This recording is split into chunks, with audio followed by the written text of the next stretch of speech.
Good morning, good morning.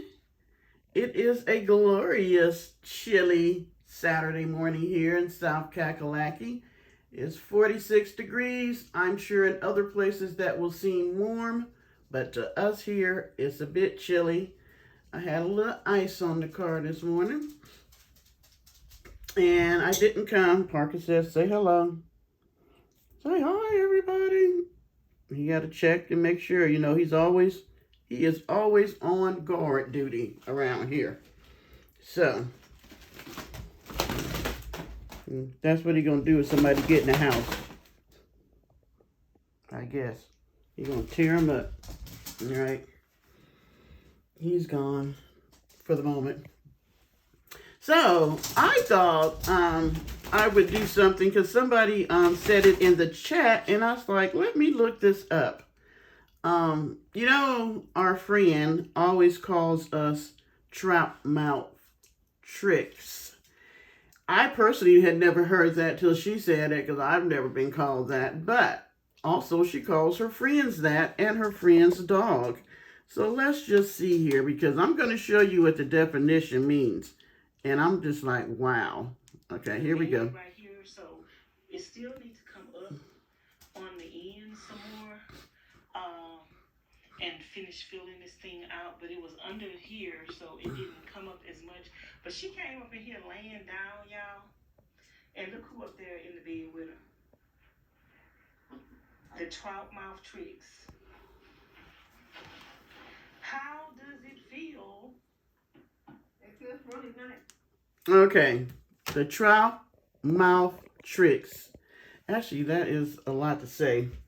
Okay, so one of the ladies in the chat, and I'm sorry, I should have went back and got your name, but they were saying they looked it up on Urban Dictionary, and it wasn't very nice. Well, we already knew it wasn't something nice that she was calling us, but I was like, let's go over here to Urban Dictionary. So here we go. Trout mouth trick. Now, I personally am not going to say that word on YouTube. A person whose lips look like a giant and is complaining. Sentence, I wish your trout mouth would shut up and quit. Okay. So if that wasn't bad enough, let's look at the other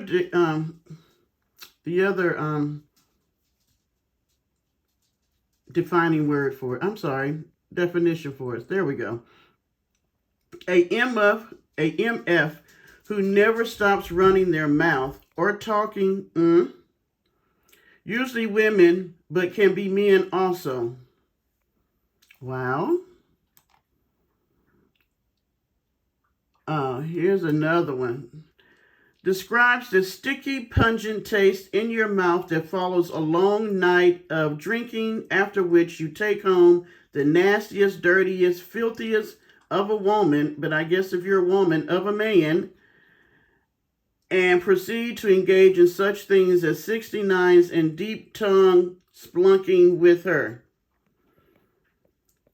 The only known cure for trout mouth is long oral wash with white vinegar. Do not try toothpaste. The taste of trout and mint will surely cause vomiting. And a really long shower, assuming, of course, that you've already gone home, or if the act took place at your house, eject the culprit from your home. Wow. A female with questionable morals pertaining to sex and sexual attention, usually spotted wearing little or provocative clothing. Synonyms include slut, prostitute, tramp. That's pretty much what I thought it was. Okay, we read that one. I don't know why they had that in there. Oh, and this one I really like. A black person with large lips. So that was trout mouth because they didn't have the trout mouth trick, but we know what a trick is. So yeah, that's what our buddy has been calling us. Which definition, I'm not sure, but I guess if you put it all together, it's all still nasty. And yet, she thinks of it as a term of endearment for her friend who has let her stay there for pretty much 2 months now. And for those who keep wanting to know, she was a subscriber, or still is a subscriber. That's how they met. She was watching her on YouTube like we do and listened to her sad sob story. And she was the lady who sent her $1,000 for her to go to Vegas. You remember when she showed us $1,000? Charlene and her sister, or I think Charlene by herself, sent her the $1,000. And I guess since she sent the $1,000, you know, McNasty said, we is not letting this trout swim away. So she clicked her hooks up into her and was talking to her in the background. And I'm sure that's when Charlene invited her down when she was going to take her little vacation here at the end of the year. And she lied to all her subs because really what she told them she was going to do was go to the BML land and she was going to hook up with the people like she did last year. And she had all this stuff she wanted to give away that she was going to take and put on the table so that other van lifers and RVers could take it.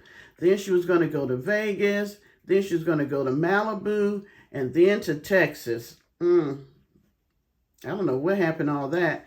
And just so you guys know, McNasty does watch me. Somebody said that she does because I noticed that, what was it that, of course, she has Miss Charlene on there to verify that she's not using her. Well, if Charlene knew you was using her, then she wouldn't say that. But seeing that you're so cunning and deceptive, of course she's going to say that because she doesn't think you're using her, ma'am. So that's just stupid for you to say, well, Charlene, what do you think? Am I using you? Would you let me use you? Well, nobody would let somebody use them. But sometimes people are just a little bit more cunning than, or you're not thinking that they would do something like that and they end up using you. There was something else that we said in the chat that she mentioned. Oh my goodness, I should have wrote it down. Y'all know my brain cells don't always be clicking. What was it that we said in the chat? Because she brought it up when she was either frying chicken or frying... No, I think it was the day Charlene was making chicken lasagna. And why is it whenever she cooks, she can't do nothing but fry? I mean, for her to be such a good cook, the only thing she know how to cook is chicken and liver? I don't get it. But she's always trying to ask Charlene to pretty much answer the questions that we say, about how long she can stay there. And it's like, Charlene, do you want me to leave? And then Charlene will be like, no, you can stay as long as you want. Well, I'm staying to the beginning of the year. She probably won't leave then. I mean, that's up to Charlene, ma'am. At this point, if Charlene likes being used, okay. And Tasty, McNasty, this is what I do know. I know before you went there, you were like, did you scan your receipts? Did you scan your receipts? Every day you wanted to know if people scan their receipts. So I'm wondering why you aren't saying that. Have you scanned your receipts? Because what happens is if you went under her barcode, then you can see whenever she scans. And I hadn't seen you scan anything in almost 2 months. So you standing there saying you bought the chicken? Well, I'm surprised you didn't scan your receipt. Or have you stopped scanning your receipt, ma'am? I thought you liked getting that free money, getting free stuff for Amazon and stuff, but I guess you don't need it now that you got Charlene. She is your bank. I'm just interesting, looking at how you change your behavior when somebody else is taking care of you. And I don't care what you say. That would be very drastic. That would be a very drastic change for you to have changed all your behavioral habits in a year. And we see them come out. She had Charlene to verify that she had trolls. Well, Charlene doesn't know what you were doing about 1.5 years ago, 2 years ago. Charlene just probably started watching you doing van life. So that's really not fair to ask her about your trolls. And you know why people troll you. I don't care if you try to act like you don't. you definitely know why people troll you. And I don't know why you make such a big deal about it when you were worse, when you trolled other people. I mean, you really were nasty. And so my thing is, I don't believe you've changed your behavior, because where have you gone to get any type of behavioral therapy? Where have you gone to really know that, other than on YouTube, that you were inappropriate? Because even in social gatherings, you don't really know how to act. You can see that as old as you are. And because nobody runs around and say, my friend, my friend, my friend. It's like you're so happy to have a friend that you got to remind us. You make me think of people who like got a boyfriend or just got married. My husband, my husband.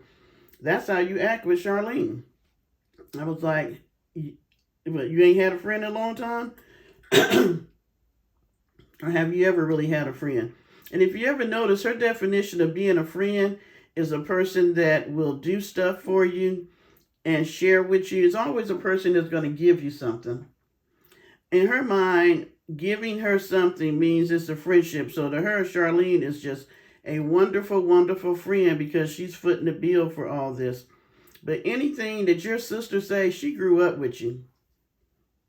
She grew up with you through the hard times and all that, and she knows what you've done since you've gotten older. And the things you've done, recording people and doing the nasty and all that kind of stuff, girl, you ain't changed. Mm-mm. No, ma'am. You have not changed who you are. You might have shedded some skin off, just like a snake sheds, but another layer come up, you still got some of them old habits still right up in there. Because if you let somebody get you mad, you start sounding like the trout mouth trick. And personally, I find that word offensive. So I would appreciate it if you quit calling me that. All right, guys. Just wanted to give you the definition of a trout mouth trick. And I'm going to finish doing some decorating. I got 2 trees down, need to do the mantle and stuff. I'm just moving kind of slow here. But yeah, once I get it done, I'll show you guys. And you guys have a wonderful Saturday, unless I think of something else. If so, I'll be back.